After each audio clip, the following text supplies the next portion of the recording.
चलिए आज का क्वेश्चन है हम लोगों का, शून्य कोटि अभिक्रिया किसे कहते हैं।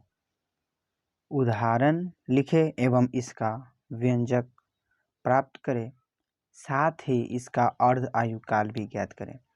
तो सबसे पहले हम देखते हैं कि शून्य कोटि अभिक्रिया किसे कहते हैं। ठीक है, तो शून्य कोटि अभिक्रिया किसे कहते हैं ये देखिए।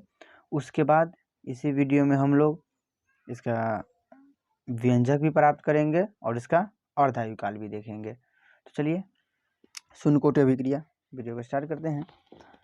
देखिए, वैसे रासायनिक अभिक्रिया जिसका वेग अभिकारक की सांद्रता पर निर्भर नहीं करती है, वैसे रासायनिक अभिक्रिया जिसका वेग अभिकारक की सांद्रता पर निर्भर नहीं करती है, शून्य कोटि अभिक्रिया कहलाती है। ठीक है, मतलब वैसा अभिक्रिया जिसका वेग अभिकारक की सांद्रता पर निर्भर ही नहीं करती है तो शून्य कोटि अभिक्रिया कहलाती है। या दूसरे शब्दों में इसका परिभाषा क्या हो सकता है कि वैसे रासायनिक अभिक्रिया जिसका कोटि शून्य हो, शून्य कोटि अभिक्रिया कहता है। जिसका कोटि 1 हो, प्रथम कोटि अभिक्रिया कहलाता है। जिसका कोटि 2 हो, द्वितीय कोटि अभिक्रिया कहलाता है। ठीक है, तो क्या हो गया, मतलब रासायनिक जो जिसका वेग अभिकारक की सांद्रता पे निर्भर नहीं कर रहा है। ठीक है, जैसे उदाहरण के देख लिए, अमोनिया प्लेटिनम की उपस्थिति में N2+3H2 में टूट जाता है। कौन सी अभिक्रिया है? शून्य कोटि अभिक्रिया है। जैसे कि PH3, ठीक है, PH3 किस में 2 प्योर 3H2 में टूट जाता है। ठीक है, शून्य कोटि अभिक्रिया। H2Cl2 मिलकर 2HCl का निर्माण करता है। ठीक है, हाइड्रोक्लोरिक अम्ल बनाता है। तो कौन सी अभिक्रिया है? शून्य कोटि अभिक्रिया है। ठीक है, अब क्या देखेंगे हम लोग, इसका कुछ व्यंजक अभी हम लोग देखते हैं। ठीक है, क्या देखेंगे? व्यंजक। तो यहाँ पे समझ गए ना शून्य कोटि अभिक्रिया किसे कहते हैं। चलिए तो अब हम इसका व्यंजक प्राप्त करते हैं। ठीक है,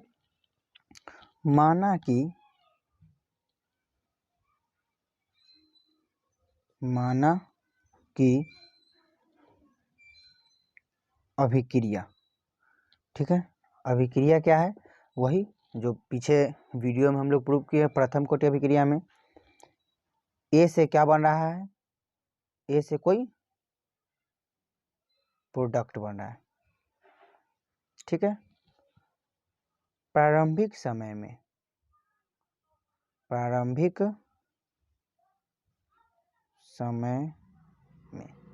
ठीक है, जब टी कितना है, T=0 हो, तो इसकी मात्रा कितना है? तो इसकी मात्रा है A। जब शुरुआती समय है तो कुछ बना होगा? प्रोडक्ट कुछ नहीं बना होगा। अभिक्रिया जब शुरुआती समय ही 0 है तो अभिक्रिया कुछ संपन्न ही नहीं होगा। जब जैसे कि देखिए एग्जाम्पल के लिए फिर से वही पीछे वाला एग्जाम्पल, जब हम क्या करेंगे, जब T=0 पे, मतलब समय 1 सेकेंड भी ना हुआ हो, ठीक है, तो चक्की में जैसे हम गेहूं धरे तो आटा कुछ पिसाएगा क्या? नहीं पिसाएगा। ठीक है, तो प्रोडक्ट कुछ बनेगा? नहीं बनाएगा। मतलब शुरुआती समय में जैसे दो चीज को मिला है और T=0 पे, मतलब समय कुछ है ही नहीं है, समय वहां पे 0 है, तो प्रोडक्ट कुछ नहीं बनेगा, जो उत्पाद है वो कुछ नहीं बन पाएगा। फिर अब T समय बाद देखते, क्या बोलेंगे? T समय बाद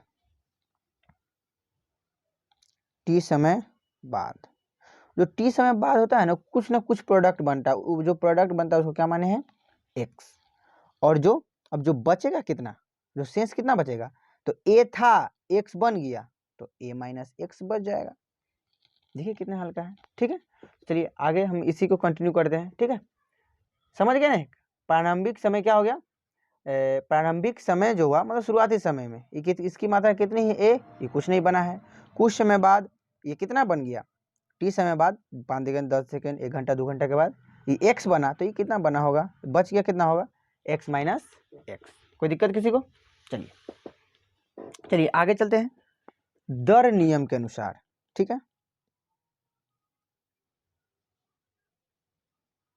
दर नियम के अनुसार क्या है? जो अभिक्रिया का वेग है उस सांद्रण पर निर्भर करती है, K × A का सांद्रण ये ए का सांद्रण, लेकिन यहाँ पे कोटि कितनी है, शून्य, जो कि शून्य कैसे लिख दिए, क्योंकि अभिक्रिया की जो शून्य कोटि की अभिक्रिया उस सांद्रण पर निर्भर नहीं। इसमें कनेक्शन कट चुका था, तो चलिए यहाँ पे देखते हैं। दर नियम के अनुसार R इक्वल टू के इंटू ए के पावर क्या होगा, शून्य। मतलब ए के पावर शून्य क्यों किए हैं कि जो प्रथम शून्य कोटि की जो अभिक्रिया है वो किस पे निर्भर नहीं करती, तो सांद्रता पे निर्भर नहीं करती है। जो ए है ना, इसकी सांद्रता उस पर निर्भर नहीं करती, इसी कारण से पावर जीरो। या शून्य कोटि, इसकी कोटि कितनी होती है, जीरो होती है। तो शून्य कोटि मतलब ए के पावर जीरो, तो इसके जगह पे कितना लिखेंगे, 1। किसी के पावर जीरो कितना होता है, 1 होता है। तो R इक्वल टू क्या हो जाएगा, के इंटू 1, इसको 1 से मल्टीप्लिकेशन होगा, तो R इक्वल टू के। समीकरण 1। पुनः बल गतिकी के नियम से, जैसे बल गतिकी के नियम क्या होता है, R इक्वल टू इसका उत्पाद का dx अपॉन में dt, कितना बना हुआ है, dx अपॉन में dt। समीकरण 2। अब क्या करेंगे, समीकरण 1 एवं 2 से चलेंगे, समीकरण 1 एवं 2 से, समीकरण 1 एवं 2 से, ठीक है। देखिए इसमें से LHS क्या है, LHS इसका दोनों का बराबर है, तो RHS भी क्या होगा, बराबर होगा। तो चलिए अगला पेज में देखते हैं, समीकरण 1 एवं 2 से।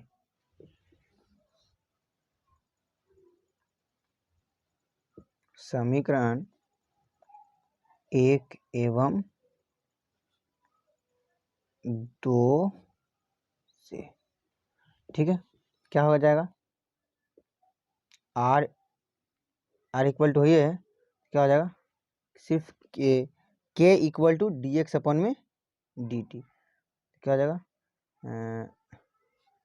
के इक्वल टू dx अपॉन में dt, ठीक है। इसको क्या करते हैं, के dt को उधर कर देते हैं, तो के dt इक्वल टू dx, या इसे भी लिख सकते हैं इसको, dx इक्वल टू के dt। दोनों तरफ हम क्या करेंगे, दोनों तरफ समाकलन करने पर, दोनों तरफ समाकलन करने पर, देखिए फिर से क्या किए हम, समीकरण 1 एवं 2 से क्या था, के इक्वल R इक्वल टू क्या आया था, वहाँ पे R equal to dx upon में dt आया था, तो LHS बराबर हो गया, तो RHS से क्या बराबर हो गया, बराबर। तो k equal to dx upon में dt किए, dt को इधर भेज दे, k dt equal to dx, या इसे भी लिख सकते इसको, dx k dt उधर, ठीक है। दोनों तब क्या करें, समाकलन करने पर इंटीग्रेशन करेंगे, ठीक है। तो इसका इंटीग्रेशन करेंगे किसका, dx का, और किसका, के बाहर आ जाएगा, किसका इंटीग्रेशन, dt का। तो dx का इंटीग्रेशन x होगा, के का के रहेगा, और dt का इंटीग्रेशन क्या हो जाएगा, t, और एक कांस्टेंट आएगा प्लस c। समीकरण को क्या मान लिए, समीकरण 3, ठीक है। प्रारंभिक समय में सेम टू सेम प्रथम कोटि अभिक्रिया जैसा है, प्रारंभिक समय में मतलब जब शुरुआती समय हुआ होगा, तो शुरुआती समय जब प्रारंभिक समय होता है, जब समय शुरुआत होता है, तो t कितना होगा, 0। उत्पाद कुछ बना होगा, x उत्पाद कुछ नहीं बना होगा, ठीक है। तो यही समीकरण 3 में रखते हैं, तो देखते हैं समीकरण 3 से, समीकरण 3 से क्या होगा, c का वैल्यू निकालिए, c का वैल्यू, x का x इक्वल टू के इंटू टी के जगह पे 0 और प्लस सी इक्वल टू कितना आ जाएगा, देखिए सी इक्वल टू एक्स के जगह पे कितना है, 0 है। समीकरण 1 में इसे वैल्यू डाले, टी की जगह पर भी 0 और एक्स के जगह पर भी 0, तो सी का वैल्यू कितना आ गया, सी का वैल्यू भी कितना हो गया, 0, ठीक है। सी का वैल्यू, तो सी का मान समीकरण 3 में रखने पर, सी का मान समीकरण 3 में रखने पर, 3 में रखने पर, ठीक है। चलिए 3 में मान रखते हैं, तो क्या हो जाएगा, x इक्वल टू के टी अब प्लस सी की जगह पे 0, क्या हो जाएगा x इक्वल टू के टी, ठीक है। या यहीं से आप क्या कर सकते हैं, एक के इक्वल टू क्या हो जाएगा x अपॉन में टी, ये भी आपका फॉर्मूला है। या क्या कर सकते हैं, t equal to x upon में के, ये भी आपका एक फॉर्मूला हो गया, ठीक है। तो आपका क्या हो गया, प्रूव्ड हो गया, ठीक है। क्या हो गया यहाँ तक, प्रूव्ड। जहां जहां x क्या है, अभिकृत मात्रा, मतलब बना हुआ मात्रा, उत्पाद की मात्रा है, ठीक है। अभिकृत मात्रा, के क्या है, दर स्थिरांक,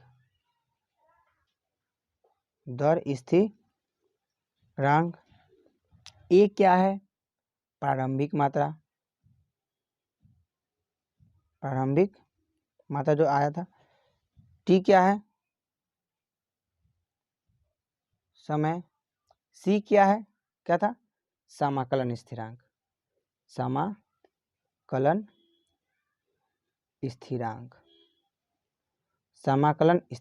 तो चलिए आपका जो शून्य कोटि अभिक्रिया का यहाँ तक व्यंजक प्राप्त होता है, पहले की तुलना में ये थोड़ा हल्का है, ठीक है। तो शून्य कोटि अभिक्रिया का यहाँ तक व्यंजक। अब देखते हैं शून्य कोटि अभिक्रिया का अर्ध आयु काल। चलिए देखते हैं अभिक्रिया की अर्ध आयु काल। तो अर्ध आयु काल सबसे पहले किसे कहते हैं ये समझ लेते हैं। अर्ध आयु काल, अर्ध आयु काल, ठीक है। तो इसका परिभाषा, वह समय जब अभिक्रिया की आधी मात्रा शेष रह जाती, क्या कहलाती है, अर्ध आयु काल। वह समय जब अभिक्रिया की आधी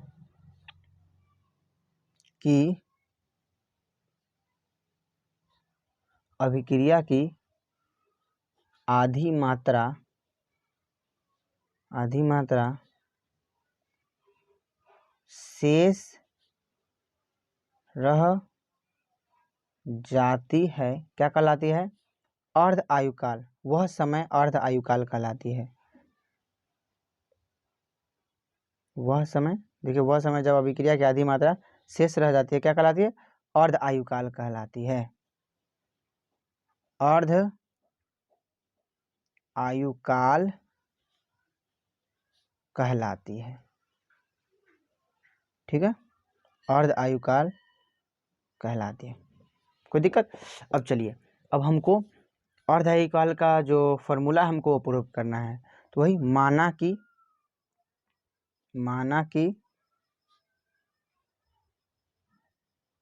अभिक्रिया क्या है, ए से क्या बन रहा है, प्रोडक्ट बन रहा है, ए से प्रोडक्ट। प्रारंभिक समय में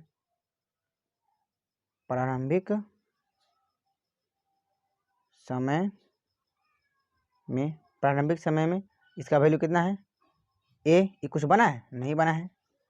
टी समय बाद कितना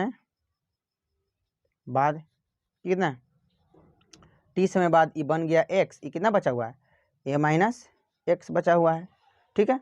तब अर्ध आयु काल का हमको व्यंजक प्राप्त करना है, ठीक है। किसका, अर्ध आयु काल का व्यंजक। तो अब देखते हैं प्रारंभिक मात्रा।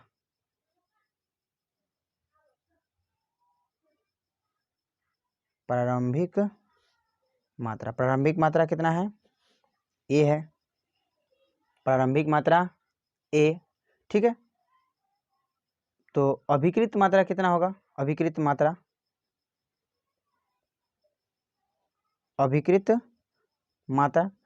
मतलब शुरुआती मात्रा ए है। अब अभिक्रिया की अर्ध आयु काल मतलब अभिक्रिया आधा संपन्न हो गया होगा, तो अभिक्रिया आधा संपन्न हो गया होगा तो अभिकृत मात्रा x को बोलते हैं। तो x कितना बचा होगा, मतलब अभिक्रिया आधा, मतलब क्या हो गया, अभिक्रिया आधा हो गया, आधा हो गया। मतलब हम देखिए चक्की में हम गेहूं को रखेंगे तो गेहूं मतलब आधा पिसा गया, ठीक है। तो आधा गेहूं पिसाया तो मतलब कितना, जो गेहूं है वो आधा, मतलब जितना गेहूं 10 किलो था वो कितना बच गया, 5 किलो। तो असल में कितना था, ए था, तो अभिक्रिय जो एक्स कितना बन गया होगा, a/2 बना होगा, ठीक है। 5 किलो जो आटा बना होगा, 5 किलो गेहूं बच गया होगा यदि 10 किलो था, तो ठीक है। तो क्या हो गया, जो अभिक्रित मात्रा a/2 बच गया होगा, और शेष मात्रा भी कितना बचा होगा, वही a/2 बच गया होगा, ठीक है। तो चलिए अब देखते हैं शून्य कोटि अभिक्रिया के फॉर्मूला से, ठीक है। शून्य कोटि अभिक्रिया से, ठीक है, क्या होता है, क्या है शून्य कोटि अभिक्रिया से, तो क्या फॉर्मूला है अभी पढ़े हैं, के इक्वल टू एक्स अपॉन में टी। तो यहाँ से टी को किधर करते हैं, उधर लिखते हैं, टी को किधर, उधर, t equal to x upon में के। तो चलिए अब यहाँ पे हमको अर्धायुकाल, अर्धायुकाल के लिए क्या, अर्धायुकाल को सूचित करते हैं टी हाफ से, ठीक है। अब x कितना है, तो x कितना बना हुआ है, a/2, मतलब आधा विक्रिया हो गया हुआ है, तो a/2 बना हुआ है अपॉन में k, तो क्या हो जाएगा, टी हाफ लिखेंगे तो a/2 अपॉन 1 अपॉन में k, क्या हो जाएगा, a अपॉन में 2k। आपका ये फॉर्मूला आ गया शून्य कोटि अभिक्रिया का, आपका क्या आ गया, एक ये फॉर्मूला हो गया, ठीक है। या हम इसी को लिख सकते हैं क्या, टी यहाँ से करके टी 1/2 समानुपाती ए का, जो शून्य कोटि अभिक्रिया का जो अर्ध आयुकाल होती है वो प्रारंभिक मात्रा के समानुपाती होती है, ठीक है, प्रारंभिक मात्रा के समानुपाती होती है। चलिए तो आपका ये शून्य कोटि अभिक्रिया ये ऑब्जेक्टिव में आ सकता है, मतलब ये वाला शून्य कोटि अभिक्रिया का अर्ध आयुकाल प्रारंभिक मात्रा के समानुपाती होती है। तो आपका ये वीडियो समाप्त हुआ, और ये 5 मार्क्स में एग्जाम में ही आता ही है, इस पूरे को कंप्लीट कर लीजिएगा, 2 मार्क्स में बन सकता है, 5 मार्क्स में भी बन सकता है। अब इससे जितना भी न्यूमेरिकल होगा, ठीक है, प्रथम कोटि अभिक्रिया, शून्य कोटि अभिक्रिया, जितना भी न्यूमेरिकल होगा अब आगे हर एक न्यूमेरिकल को किया जाएगा, ठीक है, जो आपके एग्जाम के लिए इम्पोर्टेंट होगा। चलिए तो इस वीडियो में इतना ही तक रहने देते हैं।